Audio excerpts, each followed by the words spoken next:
Hello, everyone. We're ready to begin. I want to thank you all.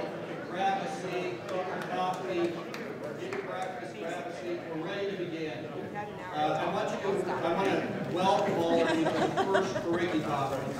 I'll begin by introducing myself. My name is Philip Regier. I have several titles. I'm an associate professor in the School of Accountancy and the W.P. Carey School of Business at ASU. I'm a university dean for education initiatives, and I'm the CEO of an internal organization called EdPlus at ASU.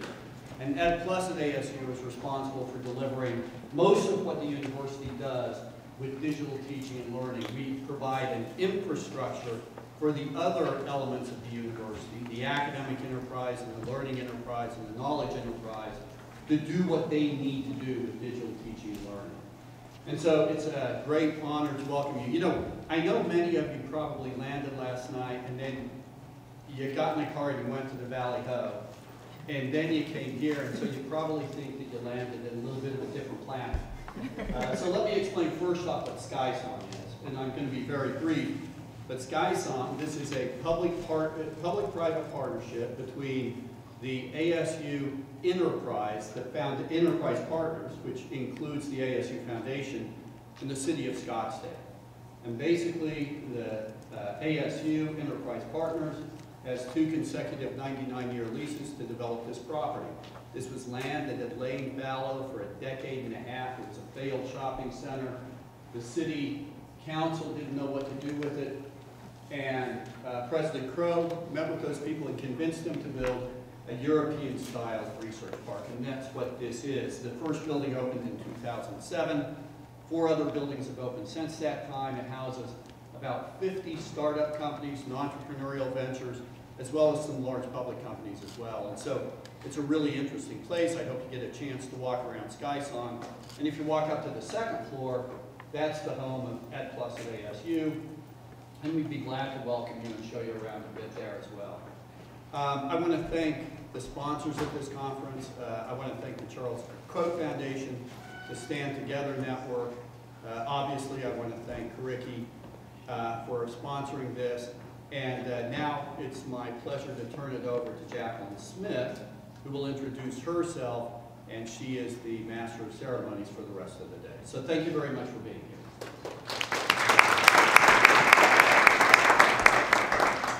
Thanks, Phil. Good morning, everyone. As Phil said, my name is Jacqueline, and I will be helping to move us along throughout the day. It's really nice to be with such a dynamic group this morning. We have entrepreneurs, investors, directors of foundations, K-12 practitioners, and higher education professionals all together to talk about open learning throughout the day. A quick note on how we'll be spending our time together. We're about to embark on a keynote panel. We have a variety of innovation showcases today where you'll be hearing from some cutting-edge companies that will be focusing on their innovations and also talking about the way that they collaborate with other stakeholders. We have 2 working sessions where you'll be working with those at your tables, and we also have a variety of chances for you to network with each other during lunch and also at the end of the day where we'll have cocktails and food available outside on the terrace. A couple of quick logistics. You should have received an email from Abby with a link for Uber vouchers. If you didn't, please check with someone at the registration desk to get you that information. The restrooms are located outside down the hall, close to where the main entrance is. If you're looking to get on Wi-Fi, there are small business cards on your tables that have those instructions. And lunch will be served later today at about 12:15. And as I said, as a reminder, at the end of the day, there will be a reception outside on the SkySong terrace and patios. Please be on the lookout for that. So today, the theme is really all about forging new partnerships, forging new ways of collaborating with people in the room here, and really embracing the ways we can increase how organizations consider adopting and contributing to the open learning movement. So we hope that you will focus your energies today on exploring possibilities, creating, designing, and advancing. And you may decide to set aside discussions about policies and politics and really focus on the most imminent opportunities for collaboration and design. So to kick off with these important themes of collaboration, We are about to hear from a fantastic panel. Our panelists today include Michael Crow, the 16th president of Arizona State University. Michael joined ASU in 2002, and he has been spearheading ASU's rapid growth and groundbreaking transformative effort, making ASU one of the world's best metropolitan research universities. Scott McNeely co-founded Sun Microsystems in 1982, and he served as the CEO and chairman of the board for 22 years, during which he steered the company from a startup to a legendary Silicon Valley giant in computing infrastructure, network computing, and open source software. He also co-founded Curriki as a way to provide open educational resources to support and advance education. And finally, Ryan Stowers is the executive director of the Charles Koch Foundation. Ryan partners with education entrepreneurs to remove the biggest barriers that hold people back from fulfilling their potential. When he joined the foundation 15 years ago, the foundation was working with a handful of colleges and universities, and under his leadership, they now work with over 300 innovative educational organizations. And today, moderating this wonderful panel is the CEO of Curriki, Abby Ross. Thank you so much. Thank you, Jacqueline. Welcome, everybody. I'm really excited about this panel because I think about this as having, three key stakeholders in building an ecosystem. We have, resources and capital. We've got, entrepreneurship, and then we've got traditional institution that's doing some cutting-edge, innovative work. So my series of questions are going to be, pointed to each one of you, and then opening it up for some discussions around collaboration, around models, and around what innovation looks like. So thank you all for joining. Let's kick it off with Dr. Crow. As the president of ASU, which has been named the most innovative school running for 7 years, tell us a little bit, what does innovation look like at ASU, and what are some of the most exciting and maybe challenging things that you're working on right now? Well, thanks. I think what I'd focus on is that public universities, there's about 800 public universities in the United States, and they've been grossly underperforming for decades, or we wouldn't have more than half the people that have attended them never graduate. More than half the people that have ever received a Pell Grant from the government of the United States, which is a generous allocation of unbelievable investment on behalf of the total population, have no degree and no certificate. So we started out 20 years ago transforming this public university into one that could be high-speed, highly innovative, agile, adaptive, and so forth. We don't have time today to walk through everything, but we are producing 4 times the number of graduates that we were producing, 10 times the number of the amount of diversity, 10 times the diversity in our graduates. So we're doing 5 times the level of research and have 30 times the number of learners, and our faculty is the same size.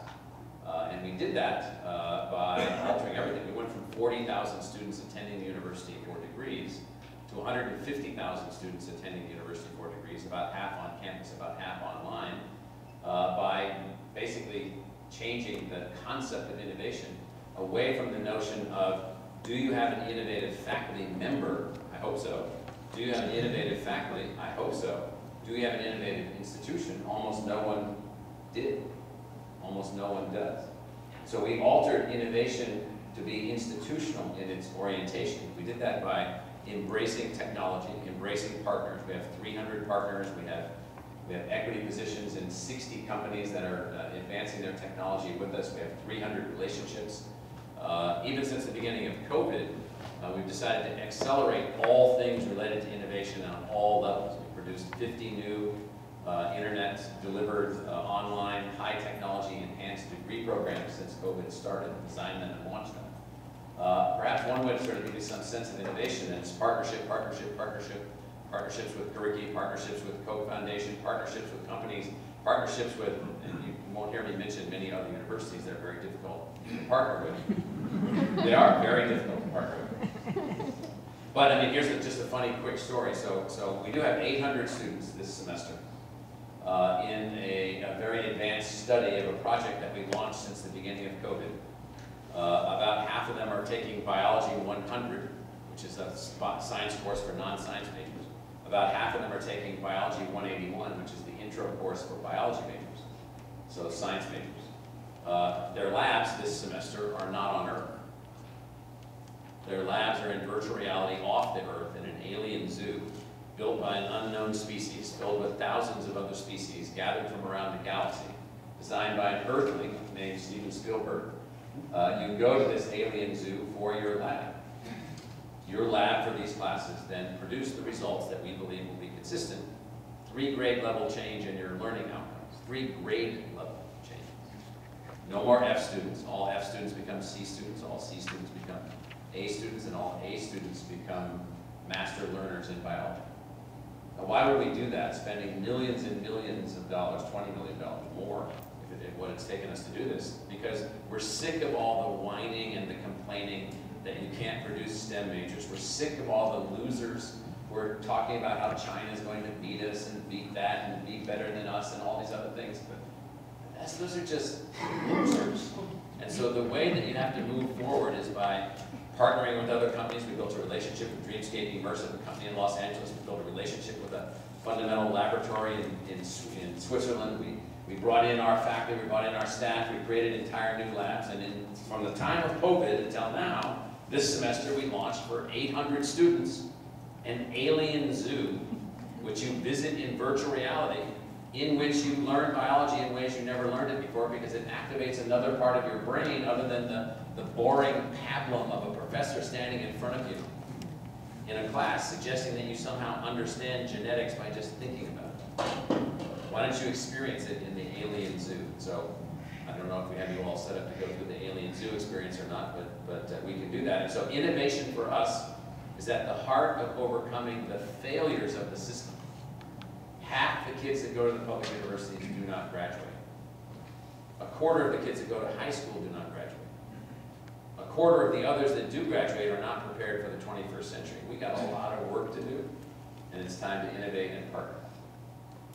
Those kids are massively in debt too. Well, particularly the ones that don't graduate, because then they have no way to actually, if you graduate from college and you have a modest debt, okay, you can pay it back. If you don't graduate and you have debt, you're in what do they call it? World of doo-doo. So Scott, you're known as a technology founder, pioneer for open source. Talk a little bit, why did you start Curriki, and why is it important that it's open source as you approach innovation and partnerships? All right, great. A quick little history on Curriki. We started at Sun Microsystems, and we open sourced most of our IP at Sun. We were praised. We were a top 40 R&D spender in technology space. We were open sourcing. People thought we were nuts, but we thought sharing this core internet technology and computing technology was the best way to attack what our natural tendencies towards monopolies in technology. The market tends to tip in a direction, and it can either be an open source like TCP/IP, or Java, or Linux and Unix, or it can go to the Wintel monopoly, or it can go to the Google or Facebook or other oligarchy kind of monopolies that are a little bit of my economics professor is here from Harvard. You'll get to hear from him a little later. I did a thesis on antitrust, and excessive market power is the work in capitalism. So having all that background and seeing what happened in the computer industry, we looked around at the computer industry. Why don't we collect all the OER in the world, all the open education resources, and put it on the Curriki library? We did it. We got 250,000 pieces of stuff. It was like Lego blocks from 250,000 different companies. None of them snapped together, none of them fit, none of them worked together. It was just a collection. So about 3 years ago, the team looked at it and said, we got a bucket of junk. We got YouTube videos, we've got PDFs, we've got virtual textbooks, which are as boring as a regular textbook in their own way. So Bill was actually the first one to say, hey, the only way we can get things to work together and stand on each other's shoulders of innovation is to have an authoring tool that expresses APIs that everybody can share, open APIs, and to put a reference implementation of that API for that authoring tool out to the world on GitHub for free, no strings attached, full on open source. So we said, all right, the only way we're going to deal with the oligarchies, and the oligarchies also include government school systems and government universities, you have to have a zero barrier to entry. It's got to be free. It's got to be open. There's got to be zero barrier to exit through, so that people don't feel like they're going to get trapped. Because let me tell you, if you get trapped in Khan Academy, you're trapped.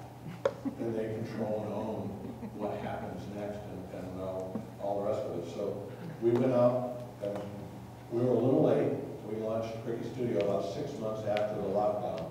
I don't know after the lockdown, but after the lockdown, and boom, we hit the market really hard with a product that nobody else has that's free and open and all the rest of it. What it is a PowerPoint kind of product, no programming required, very, very easy to use, very easy to self-train, although with training you need it. And you can, instead of creating an inner presentation that's leaning back, it's an interactive experience. You bring your audio, video, text, and images. The better the media you bring, the more exciting the experience, but then you author the scope and sequencing and interruptions in that experience so that the kids don't fall asleep, so that they're engaged, so that there's leaderboards, so that there's gamification, so that we can add in 3D and AI and machine learning and achievement portfolios so kids can grow their accomplishment assets and own and control them in a secure, blockchain, immutable, private, encrypted. I own it. The university doesn't own it. The government doesn't own it. The testing agency doesn't own it. The teacher doesn't own it. I own what I did from the time I was, K grade. And so we're building that experience out there, and our whole goal is to try, very simple. I was trying to figure about this. I said, all we want to do is help the world pick some very simple decisions that don't cost anybody anything, so that we operate better. And we had to go to the auto industry. I thought it was brilliant that we all decided in America to drive most of the time on the right-hand side of the road. Imagine if it was, bigger the size. Like the trucks are going to decide which day we're going to drive on. It doesn't work. Imagine renting a car and wondering at a moment, where's the brake pedal of this thing? Right? Standardization around open APIs where nobody owns it. Ford doesn't own the patent on where the brake pedal is versus Chevy. And that's what we want to build is a open architecture. We did it with Java, we did it with Unix and Linux, we did it with TCP/IP at Sun. This is the fragmentation addressing issue that has not been solved at all. And everybody's out innovating, but if you don't innovate on the same side of the road, it's called a wreck. And so that's sort of what we're trying to get at here. This is a great institutional answer. This is hopefully a great architectural answer for some of the challenges we're facing. Well, they can blend. They're totally compatible. Thank you. So Ryan, as the Executive Director of a foundation doing work in education and innovation, how are you thinking about the role of philanthropy and resources to entrepreneurs, to organizations working to solve big problems in learning technology? Yeah, no, thanks, and thanks for, it's inspiring to be among so many who are thinking along the same lines. This is really exciting to be part of it. When you think about it, what we're experiencing right now is the greatest period of transformation education's ever seen, certainly in our lifetimes. And so the momentum and the excitement and the groundswell of change is inspiring, but it's just not enough. And some of the problems that Michael pointed out, we've lost trust in the key institution of education, where over a third or less than a third of students in the current system have faith that they're going to leave with the knowledge and skills they need to be effective in the workplace. So as much as the groundswell is working and the momentum's with us, it's still not going to be enough. And so I think the role that the investor can play, and I think philanthropy fits in this, but there are other forms of capital, the role that we can play is really building a movement. It's catalyzing more innovation, identifying those who are closest to the problem to create bottom-up solutions, that will empower people to reach their greatest potential. And I'm sitting next to two of these movement leaders, and I know there are many out there in this audience that are stimulating movements. Just as an example, you think about what groups like Kuriki and OpenStax, I know OpenStax is here. Think of the movement alone that they've brought about as a result of opening up in a highly adaptable, digital, free, open way. They've saved students over $1 billion. And I know the number's a little bit abstract there, but I know it's $1 billion or above. That's incredible. So the role of an investor, we think the role we're trying to play is to really stimulate and catalyze as much of that activity as possible, because it is going to take a movement of learners, of employers, of edupreneurs, that's what we're calling you guys out there, edupreneurs, to really bring about the kind of transformation we need to see. And I think we can do it, folks. I know we can do it. And so that's why I'm excited to be here, and I think that's the role we need to play. Awesome. Totally agree. So one of our big themes of the day is collaboration. So I'd love to unpack, what are the types of collaborations that you think help advance work that you're doing, organization? And I'll start with you, Dr. Crow, mentioning you have all these ideas for partnerships. What is the marking of a successful collaboration? Yeah, so from our perspective, collaborations are most powerful when you have a goal that you're attempting to pursue together. You identify that goal, and then you throw in your lot with that group, and you measure all of the outcomes of the partnership on whether or not you made progress toward that goal, and then if you adjust it along the way. So we have a partnership that's emerging with the Cambridge University Press. Where did Phil go? I think I can talk about that one. And so we're working on a whole new way to further enhance math outcomes, to eliminate math as the bug of the this thing that causes half the students that are out there to stumble along the way. So in that partnership, our objective is not the partnership, our objective is not the revenue. We're not a revenue seeker, even though we will generate $4.5 billion for the institution this year from our activities. That's not our goal. Our goal is, did we eliminate the math barrier for everyone that we came in contact with, and then did we facilitate, and it could be all put into these systems across blockchain, across your entire life, and we empowered everyone with math to this extent possible. And that's the measurement of the success of the partnership. Does the partnership lead to an outcome unachievable by ourselves? Does the partnership facilitate a transformative outcome? And if not, then we have no reason for the partnership. We have no reason to work together. So that's our goal. That's our motivation against some pretty significant challenges. So 10 years ago, for instance, we had 6,000 students pursuing engineering degrees at ASU. 10 years ago. This semester, we have 27,000 students pursuing engineering degrees, 18,000 on campus, 9,000 online. There's probably 15 partnerships that allowed us to facilitate that outcome. That outcome was not attainable by ourselves. Everyone's aligned with that outcome moving together, so that's how we pursue partnerships. Sounds like my household. I told all 4 of my boys, happy to pay for more tuition at college if you get a STEM degree. If not, you can pay for it. I told my children they had to double major, and if they didn't take 2 majors that weren't related to each other, then no tuition from the aid. I should have added that. I had 3 double majors. That's amazing. It is amazing how that works. Yeah, I think collaboration, partnership's it's critical for us. We don't have the answers. So I'm sitting next to two partners we've learned so much from over the last 5-8 years, I think, with Michael. And it's really, none of us are going to come up with a silver bullet. There isn't a silver bullet. It's exactly what we're trying to counter. There is, but it's only for werewolves.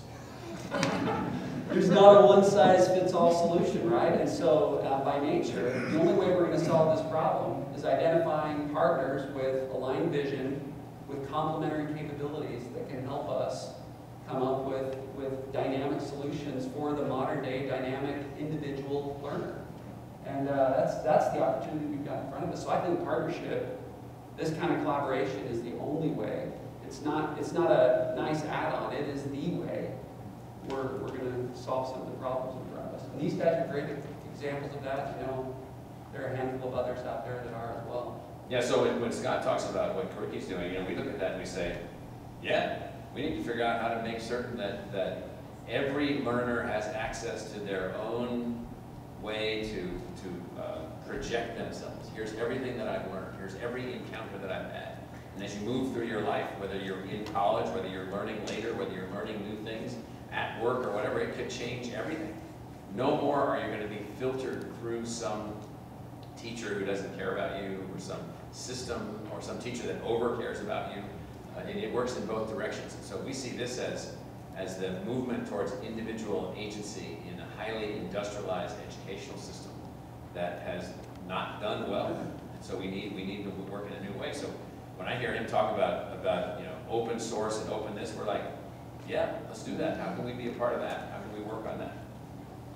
I also think that there's a, you know, the hybrid model everybody's really starting to understand. And that is there are things you need to do on campus with medium to large groups, whether it be football or other athletics. If only. Performing arts, it's really hard to be a one-person orchestra, and there's, you know, visual arts, there's debate club, robot club, shop, there's all of these things, and lunch and recess, which you want to bring the kids together in structured group kinds of things. That's a learning process. But this thing about, you know, no child left behind in the classroom means everybody else is held back. And I think the real golden ring we can grab here is self-paced, online, real-time stored, gamified, self-paced, and personalized. Because everybody has things they like to do, and they get good at it because they like to do it. And we have, I mean, Common Core, whatever that is, just sounds so wrong to me because we don't have common students. Everybody's unique and different and strange. So in a way. the more we've gone in that direction, the opening, even of what we call our full immersion technology enhanced Realm 1 learning environment, which you would think of as on-campus college, that's been completely morphed in the sense now that we've built over 450 undergraduate majors. We hope that we can build hundreds of more majors, self-made majors, ways of moving forward, and then now we have 40% of our students double major. I have a kid in my class that I'm teaching this semester, no joke, no, I'm not kidding you at all, I checked it out. He has 5 majors. He has 5 majors because he can self-pace whatever he's doing. He can move back and forth between technological assets, and then he's fully operational on campus. We never had anything like this before. So the second we freed our mind from the one path, one way, do it my way or the highway logic, the more we opened up the individual ability of the individual learner to achieve great things. In 1974, at Harvard, I took statistics. I started Monday morning with self-paced. It was one of the first When you were a sophomore. Yeah. But I started Monday morning. I was done Tuesday night. Got an A-. I didn't eat, sleep, shower. I loved the professor all hours of the night. I got through it. And if Harvard had been online at that point in time, I could have graduated in about 6 weeks. And Gates and Ballmer and everybody, Jobs, Ellis, and all those people who dropped out and got a head start on life against me, I probably wouldn't be here. They'd probably be on that stage talking about giving back. Literally, we're holding back people from their passions, their expertise, and their life's mission by not letting them get through what they need to learn and go out and actually contribute. So that is a big change. I was just going to say what they're talking about, and I think what we've underutilized in the past is learner voice. It's the agent learner model that Michael's been driving here, but you know, the talk about collaboration, we should be collaborating more with the actual learners in their individualized ways and identifying what they need. Other industries have figured out how to go to the individual in that way. Why can't education? And so I think that's a huge missed opportunity. It's one that we're catching on to, but we've got to ramp it up. So I want to take a moment to define open learning. You know, this is the future of open learning. You all have offered a lot of, you know, sage advice around collaborations and partnerships and how we get, you know, further together. But what does open learning look like for you? And you've got folks in the room here who are innovators, who are entrepreneurs, who are trying to make a sustainable money-making organization. How should they think about their open strategy? And kind of ditto to institutions like ASU, tuition charging organizations, and what the role of open can play in that. Yeah, I think what I would say is, what we're interested in is the manifest focus on the individual agency and creativity of each individual person. And so the only way to do that ultimately is to make everything fluid, make everything that any individual learner wants to do open for them at whatever rate they want to go through. If they want to take a year to study statistics because it's on the side of what they're doing, well, they should have a year to do statistics. If they want to take a week to do statistics and master the course and get the grade, we'll find no problem. And so what we're constantly looking for are tools and devices and systems that allow us to personalize the learning experience, to individualize the learning experience, to allow multiple levels of the learning experience to go on at the same time. And we're also not throwing out the traditional classroom. Just some people, that's a very powerful thing for them.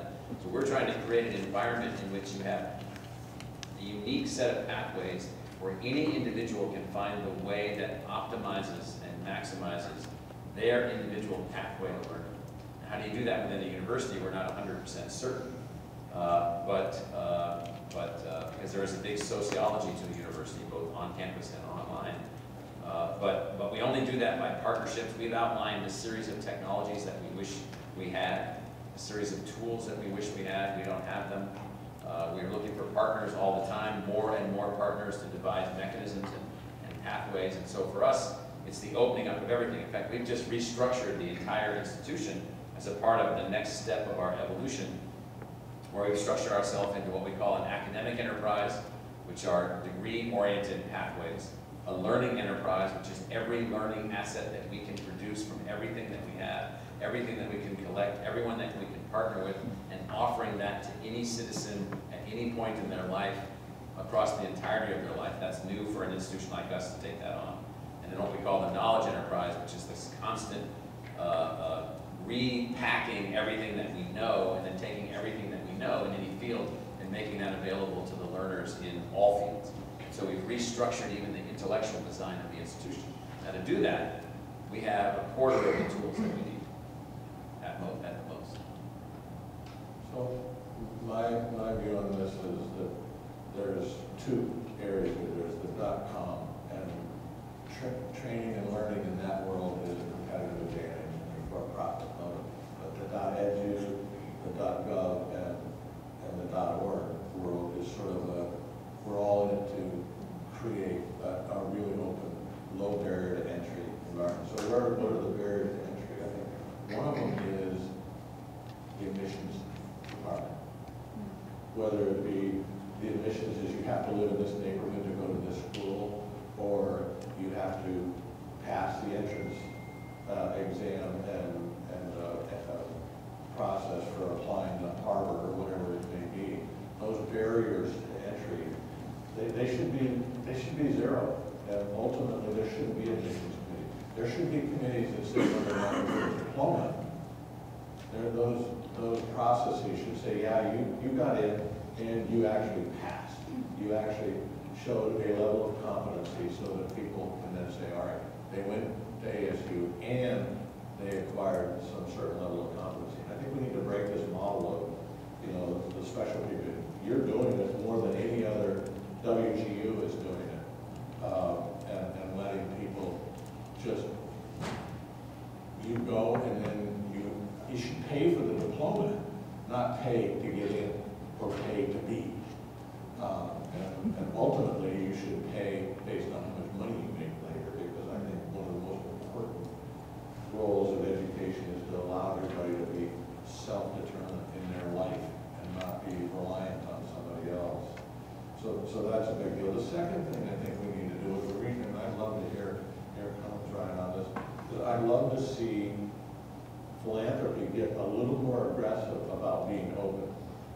And there's I'll just say Khan Academy raises $60 to $100 million a year. They're incredibly proprietary.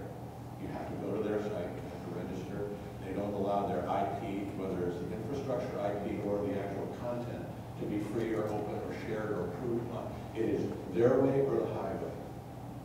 And I met with a couple of their board members, and I said, we went to them and said, why don't you use our authoring tool, use our APIs, use our source code. We won't charge you a penny, and get open with how, so that people can go from Khan Academy to Stanford to ASU to their corporate government or whatever without any new registration or identification, or have a common AI machine learning data ocean that we're learning from, have a common access to your achievement program. And they said, no. I had to sign as a board member and founder of Curriki, I had to sign .org. I had to sign a non-disclosure at the door when I went in to go see Khan Academy. And so my question is, why do donors donate to organizations that aren't all about being open? And I actually ran out of steam on this, but I tried to go to all the donors and say, don't give money to any .edu, .gov, or .org that isn't open sourcing all of their IP in their organization, so we can all stand on the shoulders of everybody else. And I think the donors could actually change the world if they said, I will not donate to you unless you open source all of your content and intellectual property to any other .org, .gov, or .edu organization. Think of the unleashing of all of this technology. And the problem with investing in Khan, and I'm just picking on them, they're not all of them, most of them are this way, is you have a velocity of 1 on your donation. You invest in a company like Curriki, the velocity is infinite on your donation and the access and reach. So that's another part of openness that nobody thinks about. I think the way we think about openness is very similar in that, you know, when you think about access in a broader context, what are the barriers preventing the learner from getting access to the type of knowledge and skills they need based on who they are to kind of help them reach their full potential? And so a lot of our investments are pointed on breaking down those barriers and identifying those opportunities and reducing the costs when someone does go down a pathway that doesn't make sense based on who they are, reducing the cost of pivoting. Because I think that ends up being a barrier in and of itself, because people get so far down a certain pathway or down a track, it's too costly to pivot, or there are other cultural reasons why they're stigmatized if they go a different way. So what we're systematically looking at all of those barriers, and look, I understand the issue that Scott's raising. I don't think we have the answer. I mean, we've shied away from requiring the type of approach that Scott has outlined. We're supporting the Khan Academy on a variety of different fronts. Our approach is to really stimulate the market, and we feel like by getting more and more innovation, I think some of the cooperation and collaboration that Scott's pushing for, that I think is critical, I think it's important, will come about. And whether we can be the one lever that makes that happen or not, we haven't figured that out yet. But we're working hard to remove barriers that are preventing people from reaching the learning that they need to reach their potential. And we're learning as we go. I'd love for you to expand on that. When you probably meet with tons of organizations, entrepreneurs that have ideas on how they can improve learning outcomes. What have you found are some of the most successful ways in which organizations and entrepreneurs approach innovation, breaking down those barriers, speed, that excite you? Yeah. So I'll just use, I know you folks are in the room, I'm gonna talk about one of my favorite projects. Skill Up is a great example of, I think, flipping a lot of things on their head. And I know I could handpick 20 or 30 groups that are represented in the room, but I'm gonna talk about Skill Up. I mean, you think about what they did, they honed in on an immediate problem, workers that had been displaced as a result of COVID. They formed a coalition of employers, philanthropists, education institutions, and a handful of other organizations. It's 60+ major organizations from around the country.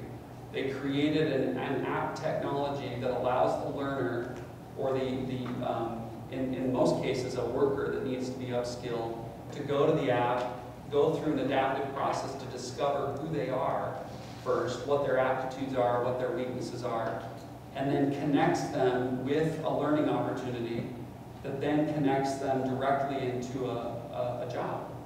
And the seamless process as a result of partnership that we talked about before, and working together, groups that have different capabilities, the result is in a short amount of time. I mean, they've helped over 700,000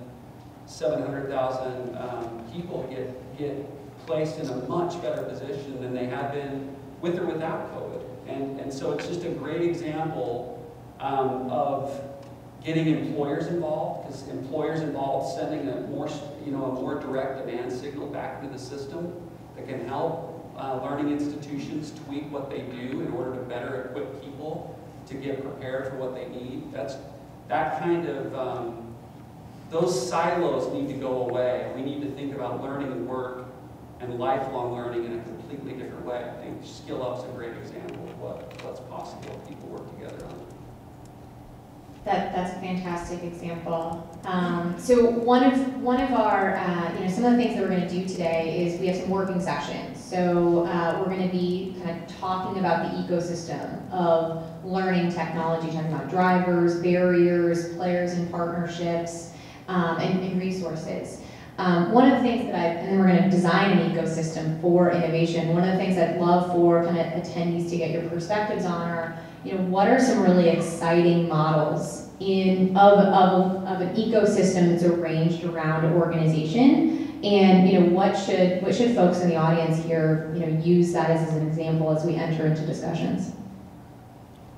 That's a hard question, but I think the one thing I would say that's difficult for people that are involved in educationally oriented or learning technology oriented innovations is they don't understand the 1,000-year-old institutions, some of which are 1,000 years old, that are in academia, the almost 400-year-old Harvard University.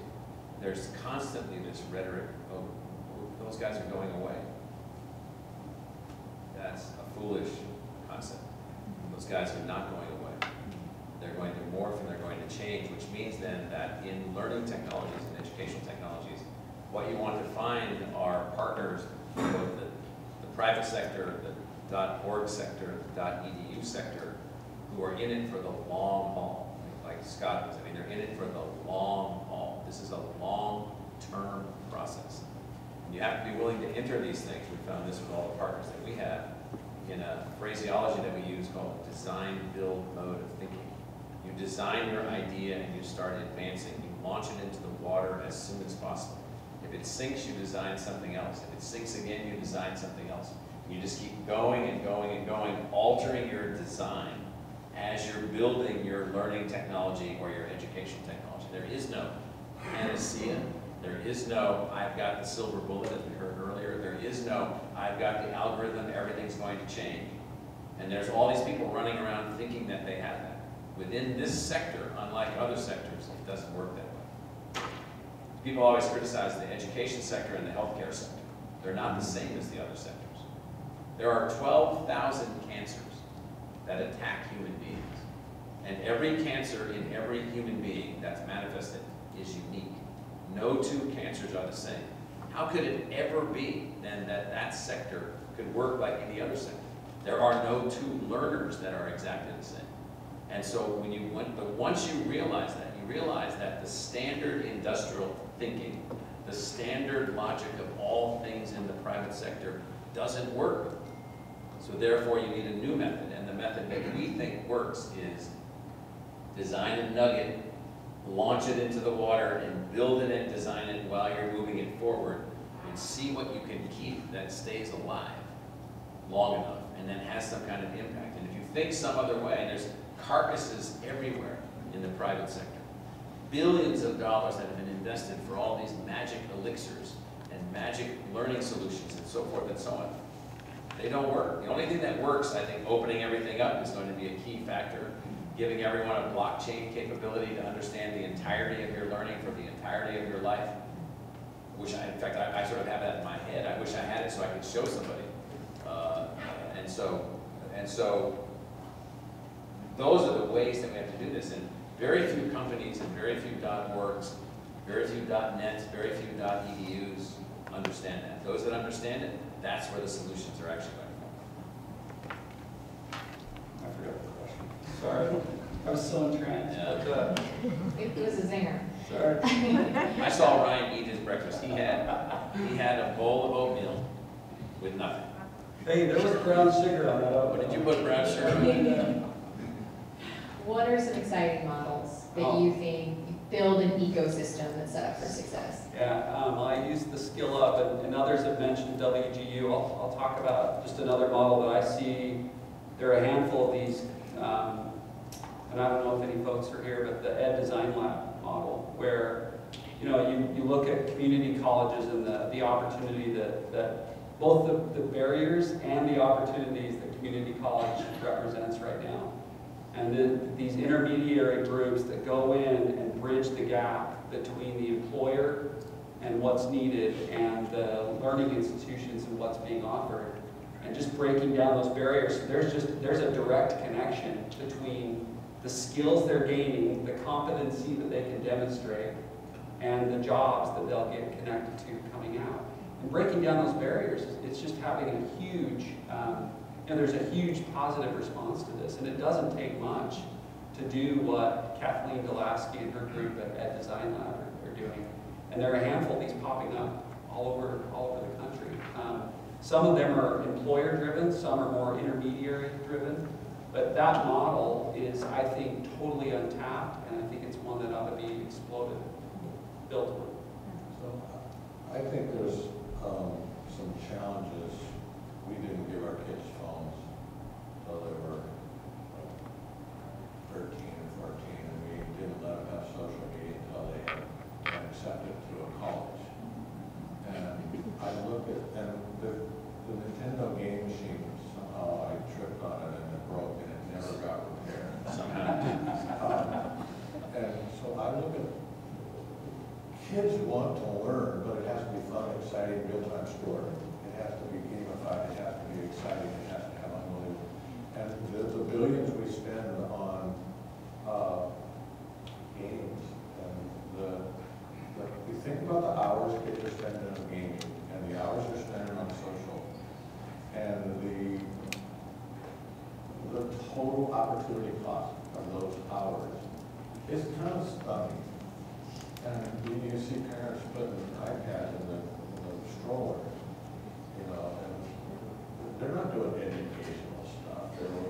It's really, so my view is the Cricky Studio authoring tool has a chance to make educational content as engaging, as dopamine addictive, as exciting, as whatever, as any of the social media stuff going on or any of the gaming stuff going on. So that we take those hours and make people more productive when they've got to go out and earn a living. Because I've never hired, well, we hired a couple of gamers just for their graphics programming knowledge.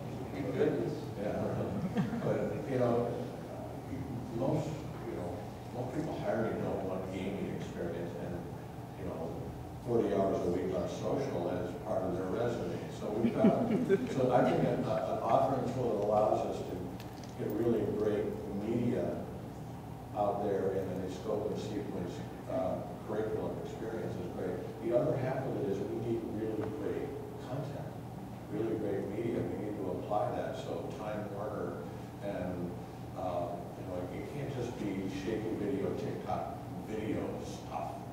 As the content, and we need to have. Let's take that.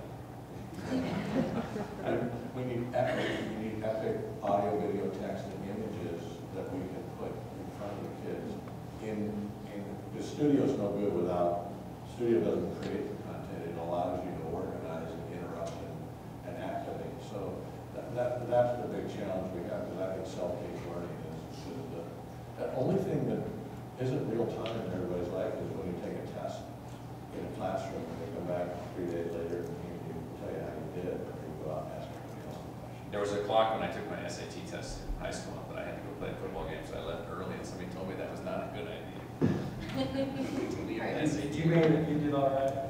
No, I don't know, I don't even remember what I did, but it was just weird. I said, I have to go. I have to go. This test is taking too long. I think this is huge, meeting young people where they are in ways that make sense. And there's a small school in Utah experimenting with this, and it's along the lines that Scott's talking about, and I know Michael and his team have experimented with this, but they're looking at their entire freshman sequence, working with Microsoft to offer a fully gamified intro to all the basic kind of freshmen, so physics, biology, and I've seen some of the beta versions, and it won't be the only thing they offer, but they're going to offer it to some students who would benefit from that kind of approach. We're working heavily with them.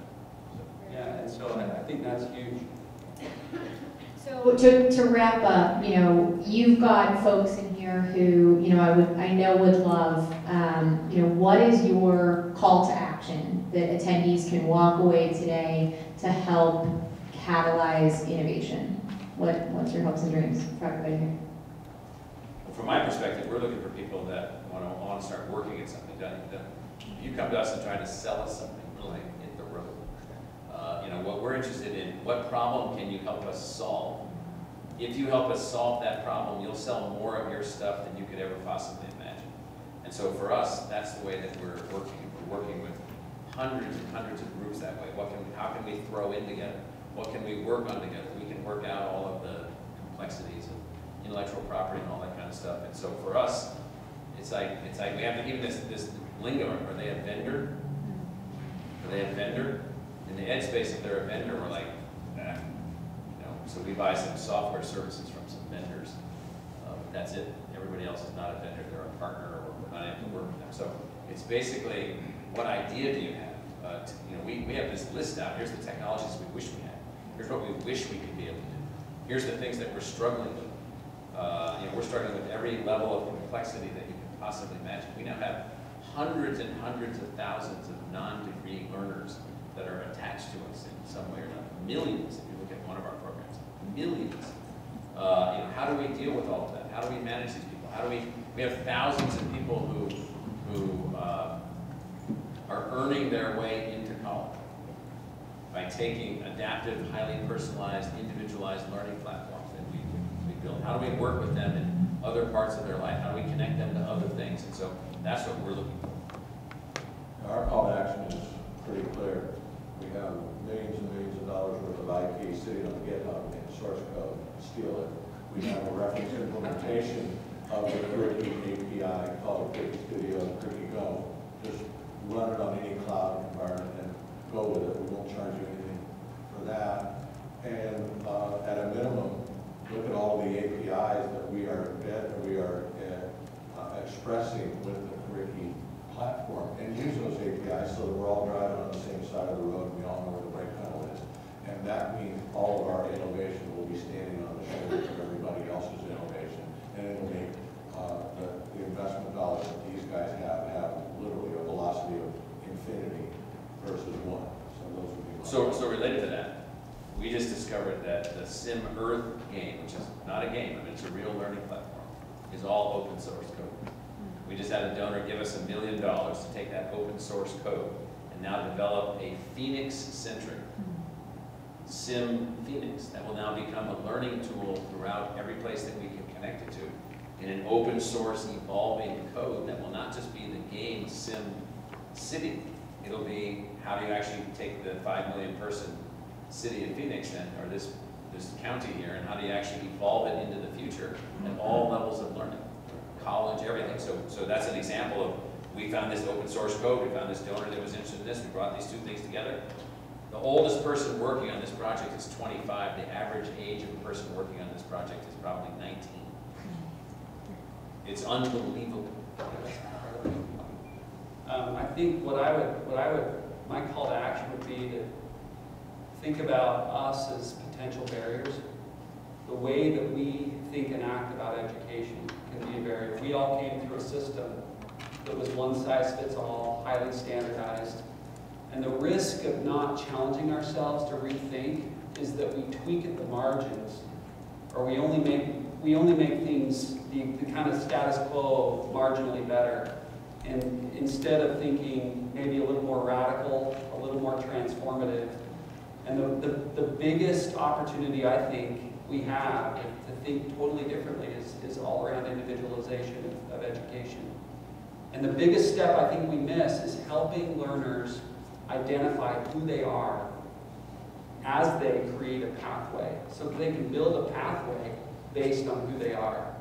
And I think that the bet is that the outcomes, if we can crack that nut and help people really discover who they are, and then gain the knowledge and skills based on who they are, what their aptitudes are, how they learn, and I think the potential is limitless. And so that's my call to action. Help us crack that nut, and we'll be banging at your door. Ryan, well, that'd be different than my second half of the fourth grade. My dad was stationed at a naval base near Chicago in the Great Lakes. I went to an elementary school in North Chicago, Illinois, and my teacher was named Mr. Trioli, because I talked back to him about why we were learning things. He had a ruler that when I was somewhat pleasant, he would smack the inside of my hand. And when I was nasty, he would smack the outside of my hand. Where it really hurts. And so I remember even in the fourth grade, just imagining, why can't I go my own way? Why can't I read what I want to read?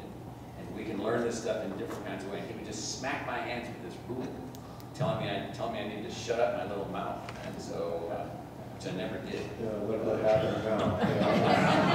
I'm just happy that no more fourth graders have to go through Mr. Trioli's treatment here. So. What do you mean? That's what motivated you? He was good. Well, thank you all so much. This was fantastic. A great way to start the day.